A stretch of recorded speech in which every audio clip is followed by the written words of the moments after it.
Accident નો વાંધો શહેરી વિકાસ અને શહેરી ગૃહ નિર્માણ વિભાગ અંતર્ગત સુરેન્દ્રનગર મહાનગરપાલિકા તથા વિવિધ વિભાગ 539.26 કરોડના વિકાસ પ્રકલ્પોના લોકાર્પણ અને ખાતમુહૂર્ત પ્રસંગે આપણી સૌની સાથે મંચ ઉપર ઉપસ્થિત મારા સાથી મંત્રી શ્રી પ્રદ્યુમનભાઈ વાજા, શ્રીમતી દર્શનાબેન વાઘેલા, મારા સાથી ધારાસભ્ય શ્રી પ્રકાશભાઈ વર્મા, શ્રી કિરીટસિંહ રાણા, શ્રી પી.કે. પરમાર, શ્રી શામજીભાઈ ચૌહાણ, પ્રદેશ ભાજપના મહામંત્રી શ્રી હિતેન્દ્રસિંહ ચૌહાણ, પદ્મશ્રી લવજીભાઈ પરમાર, પૂર્વ સાંસદ શ્રી મહેન્દ્રભાઈ મુજપરા, શ્રી શંકરભાઈ વેગડ, પ્રદેશ ભાજપ કારોબારીના સભ્ય શ્રીમતી વર્ષાબેન દોશી, શ્રીમતી જીજ્ઞાબેન પંડ્યા, પ્રદેશ ભાજપ કારોબારી સભ્ય શ્રી દિલીપભાઈ પટેલ, સ્પીચ ચાલુ થઈ દાદા, સ્પીચ શરૂ થઈ, પૂર્વ ધારાસભ્ય શ્રી ધનજીભાઈ પટેલ, શ્રી ધનરાજભાઈ કેલ્લા, જમીન વિકાસ બેંકના ચેરમેન શ્રી મંગળસિંહ પરમાર, વઢવાણ તાલુકા પંચાયતના પ્રમુખ શ્રી અંબરભાઈ દેવૈયા, જિલ્લા ભાજપ મહામંત્રી શ્રી જયેશભાઈ પટેલ, શ્રી ધીરુભાઈ સિંઘવ, હાર્દિકભાઈ ટમાલિયા, સુરસાગર ડેરીના પૂર્વ ચેરમેન શ્રી વિહાલભાઈ સબાડ, વઢવાણ શહેર ભાજપ પ્રમુખ શ્રી દેવાંગભાઈ રાવલ, જિલ્લા collector Shri K S. Yagnik, municipal commissioner Shri R M. Jalandhara, આમંત્રિત સર્વે મહાનુભાવ, પ્રેસ મીડિયાના મિત્રો, સૌને મારા નમસ્કાર. ઝાલાવાડની આ ધરતી પર આજે વિકાસ ઉત્સવ ઉજવાઈ રહ્યો છે. આ વિસ્તાર એક સમયે પાણીની તંગી, રોજગારીની મર્યાદિત તકો, ઇન્ફ્રાસ્ટ્રક્ચરના પડકારોનો સામનો કરતો હતો. પણ વિશ્વ નેતા અને યશસ્વી વડાપ્રધાન શ્રી નરેન્દ્રભાઈ મોદી આ વિસ્તારની સમૂળથી કાયાપલટ કરી દીધી છે. તેમણે નર્મદાનું પાણી, રોડ ઇન્ફ્રાસ્ટ્રક્ચર, કનેક્ટિવિટી અને ઉદ્યોગોને પ્રોત્સાહન તથા કપાસની ખેતીને વેગ આપીને આ સૂકી ધરતી પર વિકાસનું સિંચન કર્યું છે. વિકાસની રાજનીતિ તેમની એ પરંપરા આગળ ધપાવતા આજે એક જ દિવસમાં એક સાથે 539 કરોડના વિવિધ વિકાસ કામો આ શહેર અને જિલ્લાને આપવાની તક મળી. અત્યાર સુધી જે પ્રમાણે વિકાસ અને વિકાસની મર્યાદા, એક નાનું ઉદાહરણ તમને આપું કે જ્યારે માનનીય વડાપ્રધાન શ્રી શહેરી વિકાસ વર્ષ 2005 શરૂ કર્યું, અહીંયા ઘણા બધા વડીલો બેઠા છે. એ વખતે જ્યારે 2005 શરૂ કર્યું ત્યારે એની બજેટ સાઈઝ 585 કરોડ રૂપિયા હતી.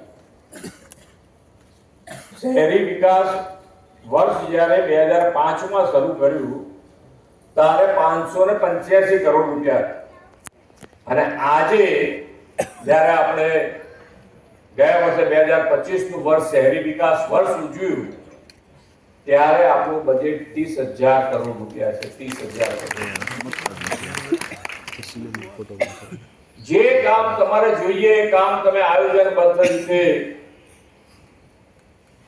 અત્યારે મહાનગરપાલિકા બની છે તો મહાનગરપાલિકામાં, જિલ્લામાં હોય તો જિલ્લામાં આપના ધારાસભ્ય સાથે બેસીને ક્રમબદ્ધ બનાવો તમે, તો મને નથી લાગતું કે તમારે 5 વર્ષમાં 5 થી 7 વર્ષમાં જોઈતા બધા જ આયોજન પૂરા થઈ જાય એવું કામ છે.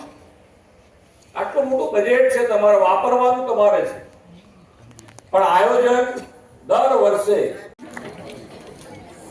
આપણે આપણી વિકાસની રાજનીતિ કરવા, આપણે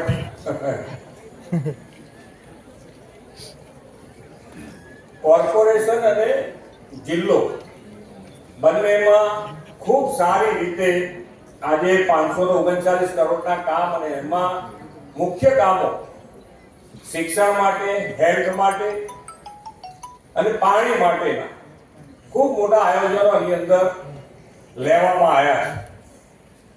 સાથે સાથે હમણાં અહીંયાથી બેન જે કહેતા હતા સ્વનિધિ જે યોજના બનાવેલી છે એ યોજનામાં જે નાના ગલ્લાવાળા છે, નાના ફેરિયાઓ છે, એના માટેની ખૂબ સારી યોજના બનાવેલી છે કે ફેરિયાઓને ઘણા બધા અહીંયા બેઠા હશે, એમાંથી કોઈ આ નાનો મોટો ધંધો કરતા હોય તો એમને જ્યારે પૈસા જોઈતા હોય ત્યારે એ લોકો લાવે ક્યાંથી, અને લાવે તો એનું વ્યાજનું દર શું? એ વ્યાજના દર ખૂબ ઊંચા એ લોકોને ભરવાના પડતા. પણ આ જે સ્વનિધિ યોજના બનાવી છે એની અંદર તમે 10,000 રૂપિયા બેંકમાંથી એને મળે, ખૂબ ઓછા દરે મળે. 10,000 ની લોન ભરી દે તો 20,000 ની લોન મળે, 20,000 રૂપિયા ભરી દે તો 50,000 રૂપિયા સુધીની લોન એને મળતી થઈ. આ ખૂબ સારી યોજના છે. એનો લાભ જેટલો તમે અપાઈ શકો એટલો વધારે આ લાભ લોકોને તમારે અપાવવો છે. સ્વચ્છતાની વાત કરી, સ્વચ્છતા જે કરી રહ્યા છે એનું પણ આયોજન કરીને અહીંયા આગળ એમનું સ્વાસ્થ્ય માટેની પણ ચિંતા કરી છે.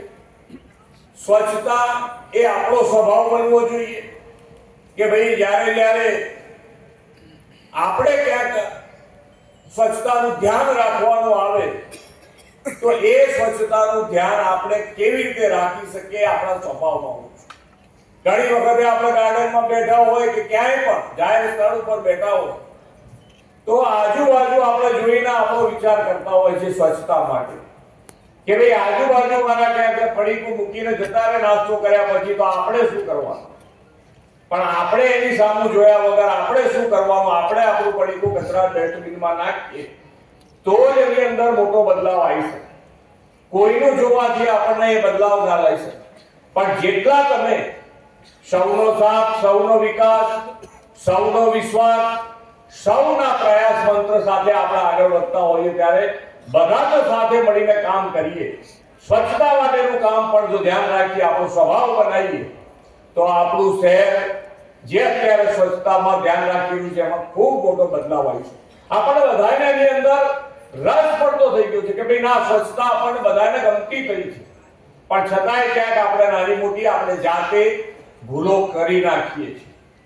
અને આની અંદર આપણે જો સ્વભાવ બનાવીશું તો 100% મને વિશ્વાસ છે કે સ્વચ્છતામાં સુરેન્દ્રનગર ખૂબ સારી રીતે આગળ વધી શકશે.